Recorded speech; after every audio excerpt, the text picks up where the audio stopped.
Hello बच्चों, चलिए प्रश्न को पढ़ते हैं। यूटेरस का निचला संकरा सिरा कहलाता है।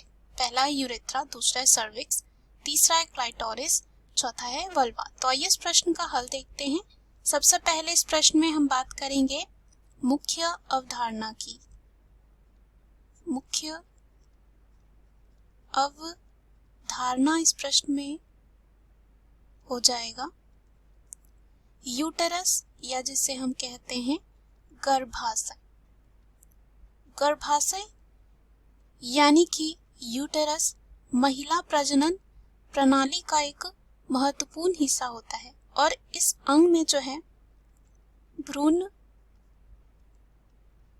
प्रत्यारोपण होकर एक बच्चे में विकसित होता है। अब इस प्रश्न में हमसे ये पूछा गया है कि यूटेरस का निचला संकरा शिरा कहलाता है। क्या कहलाता है ये हमें बताना है।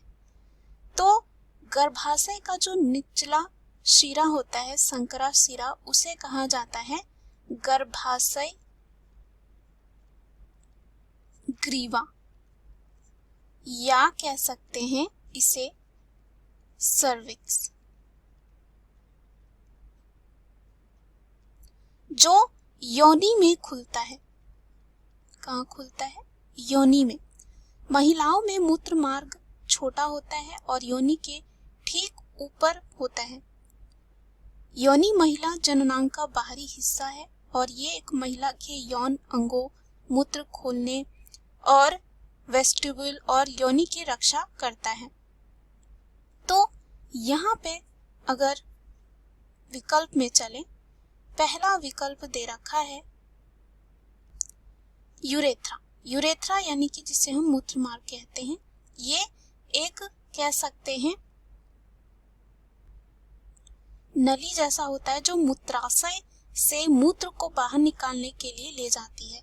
मूत्र मार्ग सामान्य रूप से इतना चौड़ा रहता है कि मूत्र इसके माध्यम से निर्बाध रूप से प्रवाहित हो सके। तो पहला जो विकल्प होगा यहाँ पे गलत हो जाएगा, क्योंकि यूटेरस का निचला संकरा सिरा कहलाता है सर्विक्स। दूसरे में दे रखा है सर्विक्स, जो इस प्रश्न का सही उत्तर होगा, जिसे हम गर्भाशय ग्रीवा भी कहते हैं। तीसरा है क्लाइटोरिस। अगर हम क्लाइटोरिस की बात करें तो महिलाओं में तो लेबिया माइनोरा के बीच पर मौजूद छोटी उंगली जैसी संरचना को क्लाइटोरिस कहते हैं और ये मादा बाह्य जेनेटिलिया में जो है आता है। तो ये क्या हो जाएगा यहाँ पे गलत। उसके बाद हम बात करेंगे चौथे विकल्प की, जो दे रखा है वल्वा। तो वल्वा जो है मादा के बाहरी जननांगों को हम सामूहिक रूप से वल्वा कह सकते हैं। इसमें योनि में कह सकते हैं मॉन्स, प्यूबिस हो गया, लेबिया मेजोरा, माइनोरा, हाइमन और क्लाइटोरिस आते हैं। तो ये क्या हो जाएगा गलत। दिए गए प्रश्न का सही उत्तर बी है। आशा करती हूँ यह उत्तर आपको समझ में आया होगा। धन्यवाद।